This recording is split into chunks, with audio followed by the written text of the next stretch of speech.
Wonderful.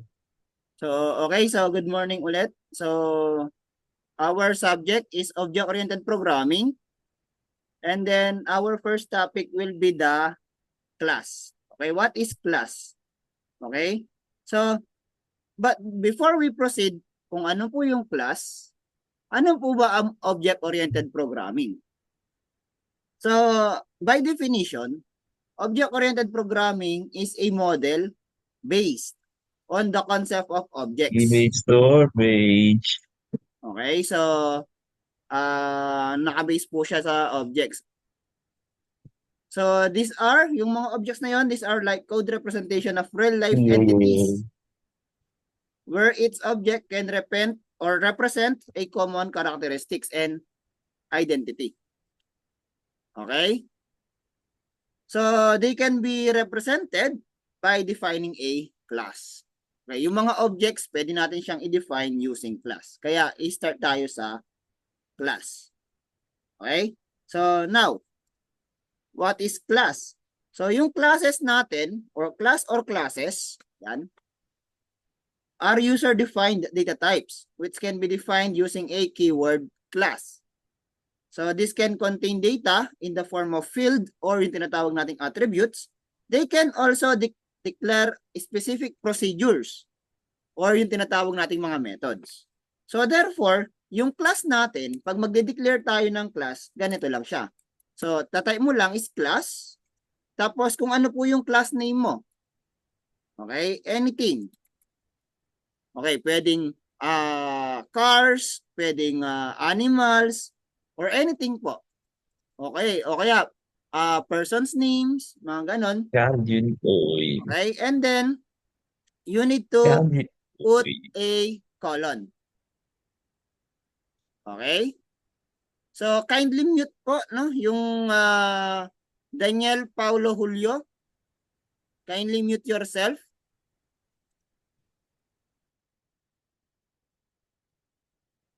Okay, and then thank you so Daniel. So, yung ating class, meron siyang tinatawag na mga properties. Okay? And then meron din siyang tinatawag na mga methods. Okay, so ganyan siya. So, papasok natin sila lahat dun sa ating class. Now, yung properties, start tayo sa properties. What are these properties? So, class properties, these are the attributes that are being declared inside the class. They can accept values such as text, integers, and booleans. So, anything. So, anything pwedeng pasok dyan. So, text, integer, boolean. So, sir, pwede po ba yung may decimal place? Yes, pwede rin yun. Okay? So, yung float na tinatawag natin. Or yung tinatawag na double sa ibang mga programming language. Okay? So, when an object of a class is formed, it inherits all the properties defined from the specific class. So, these properties can be assigned to unique class or unique values for its object. So, paano po yun? Sa sample, okay? Sa properties. Okay? So, syempre, meron daw tayong tinatawag na attributes. So, pwede nating lagay, halimbawa, attribute 1. So take note, kapag po naka-hashtag siya, ibig sabihin hindi po yan iraran ng computer. So alam nyo naman po yan. So ibig sabihin mga comments lang po to. Para lang merong definitions. Okay? So let's declare attributes. Okay? So attribute, halimbawa attribute 1. Okay? Lagay ako attribute 1 is 0. And then attribute 2,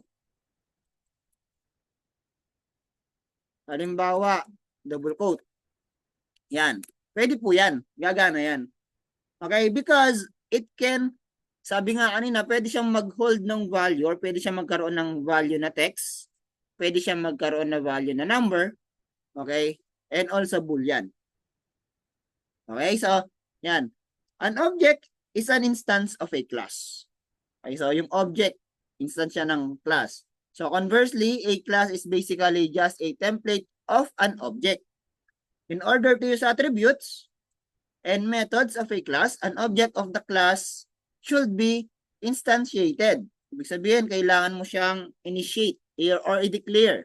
Okay, this class can have multiple instances in the form of multiple objects which can differ from each other. Okay? So, halimbawa, meron tayong class name. Okay, so ayan. Meron na tayong class, di ba? Halimbawa, gagawa ako ngayon ng object ko na meron dapat siya katulad nung sa class natin. So, ang gagawin na lang natin is object 1, halimbawa. Okay, so object 1 is equal to class name. Yan. Ibig sabihin, si object 1 ngayon equal siya kay class name. Now, kung ano man po ang meron kay class name, magkakaroon din si object 1. Same as kapag nag-declare ka po ng object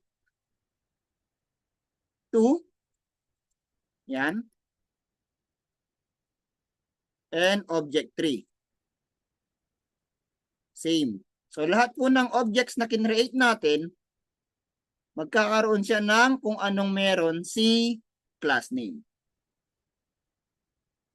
So, halimbawa, yan. To better understand this one, isip tayo na yung class natin is a dog. Okay, aso. Halimbawa, aso. Okay, so for example, I will create a class named dog.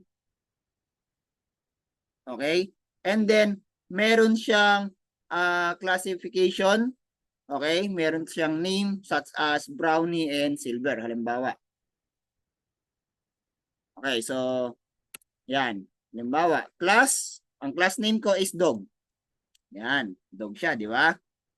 Okay. Ngayon, si dog, meron yang tawag doon, meron siyang attributes. For example, color. Okay? Halimbawa, si dog meron siyang color. Siyempre, may kulay yan, di ba? So, siyempre, i-blank muna natin siya. Okay? And then, meron din siyang tinatawag na gender. Siyempre, kung babae o lalaki yung aso. Okay? And then, lagyan natin siya ng dog tag. Alam niyo yung dog tag? Okay, yung mga numbers. Yung minsan yung nakalagay doon is name. Diba? Pero minsan number. Okay, lagyan natin 0. Okay? Tapos, lagay natin halimbawa shape. Sir, may shape ba yung aso? Lagay natin, kung fat or, tawag doon, kung fat or thin. Yan, kung mataba or payat. Okay, so yan. So, nag-create ako ngayon ng class na dog na merong color, gender, dog tag, and shape. Okay? So, now, paano ko po yan gagamitin? Okay? Siyempre, magdideclare ako ngayon na, halimbawa, si brownie is equal to dog. Yan.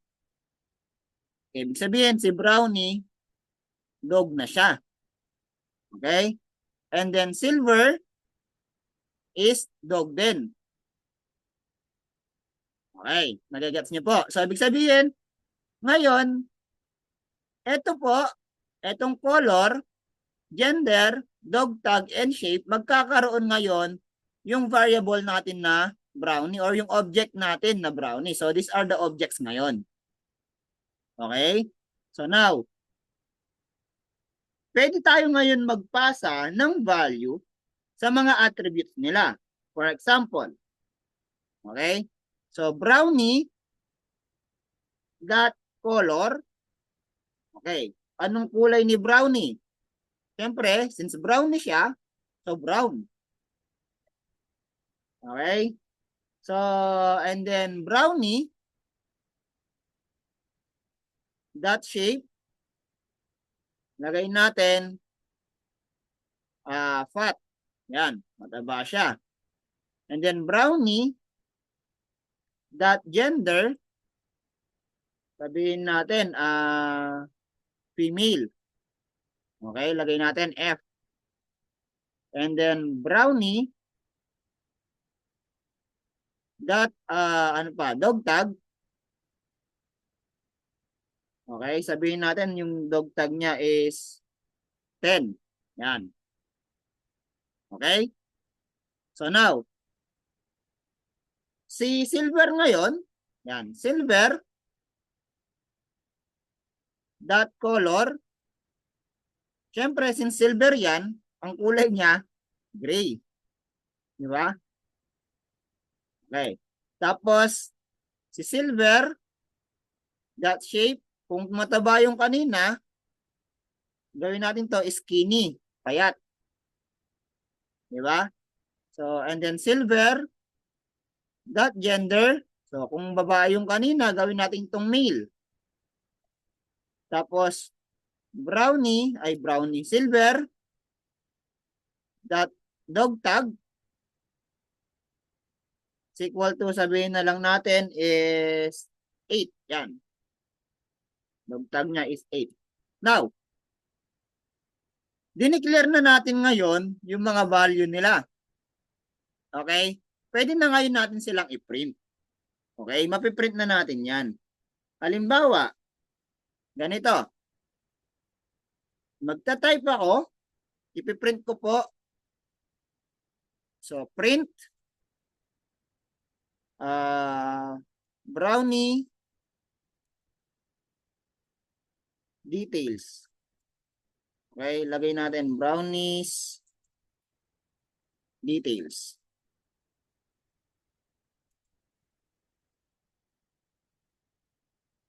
Tapos, print tayo. So, ipiprint natin ngayon yung dog tag. Okay. Lagyan natin dog tag number. Tapos, lagay tayo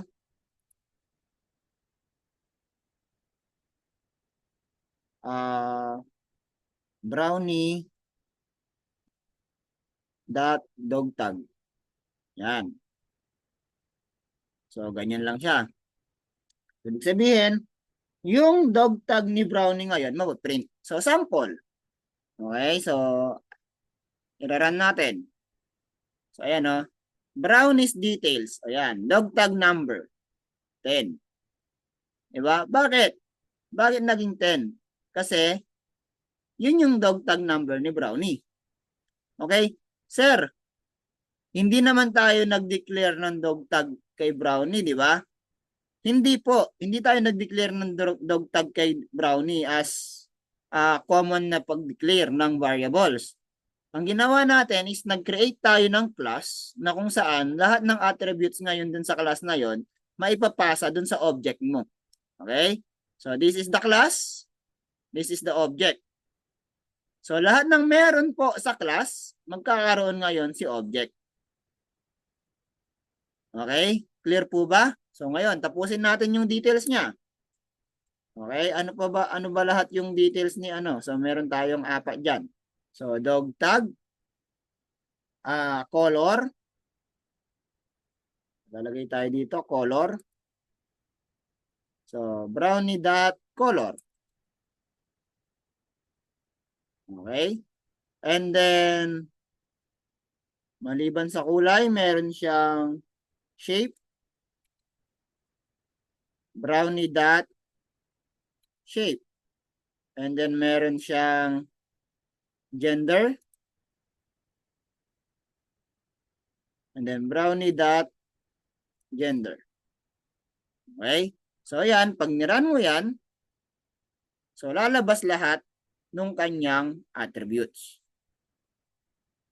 Clear? So, same as kay silver. Okay? Same din siya kay silver. So, print lang ako ng blanco dito. Tapos, ipiprint natin yung details ni silver. Yan. Para baka sabihin ninyo si brownie lang yung inaano natin. So, silver. Okay? So, papalitan lang natin ng silver ito. Silver, yan. Okay? So, yan. Pag niran natin yan, so, ayan na siya. Brown is details. So, yung dog tag number niya is 10. Color brown. Shape is fat. Gender is F or female. Okay? Silver's detail. Dog tag number is 8. Color niya is gray. Shape niya is skinny. And then, gender niya is M. Okay? So, question. May question tayo? Sir, ganyan lang po ba yan? Pwede naman sa iba. Halimbawa, car. Oh. Ano ba yung meron sa car? For example, gawa tayo ng car dito. Gawa tayong another one. So, kikreate ako ng another class. Okay? So, kikreate tayo ng another class. Baka sabihin ninyo, dog lang. Okay? Create tayo ng another class. So, class, car. Okay? So, ano ba yung meron sa car? Siyempre, meron siyang type. Okay? Car type. So, kung sedan man yan, hatchback, SUV, di ba?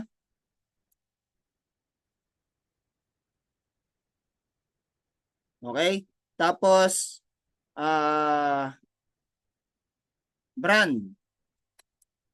Okay? Kung anong brand siya. And then, kung anong model. Halimbawa, yan, model. Year model. Oh.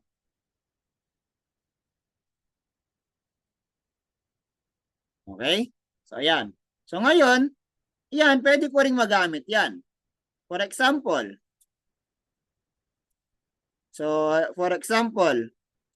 car 1, okay, o kaya naman, my first car, okay, my first car is equal to car. Okay? So, now, yung my first car, okay, ba't naka-R yan? So, my first car, that model, so anong model niya? For example, Hyundai. Yan, Hyundai. Okay? Tapos, my first car, that year model. Wait lang. Brand pala yung ano. Okay, brand pala to, brand. That brand. Yan. Brand and car type. Car type. Yan, halimbawa 2017. And then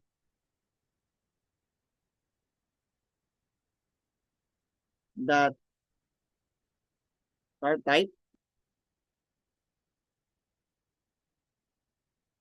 Hatchback. Okay? So, yan. So, pwede yan. Okay? So, now, pag ipiprint natin yan, mag-print din natin yan. So, print tayo. So, print my car detail. Okay? So, print natin yung brand. My first car, that brand. Tapos print natin yung type.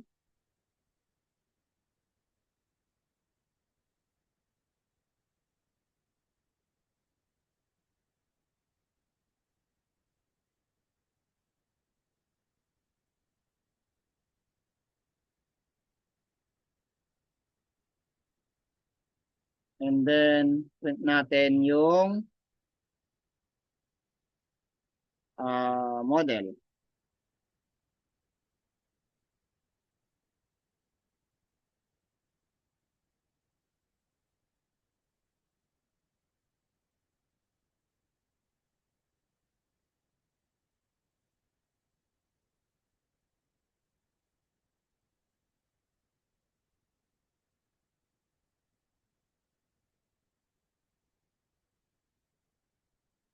Okay, so ayan, pag ginawa natin yan, so ayan siya, oh. My car details. So brand is Hyundai, yung type niya is hatchback, and then yung year model niya is 2017. Okay? Question.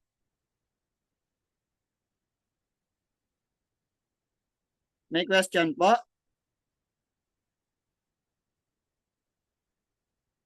Okay? So, if walang question,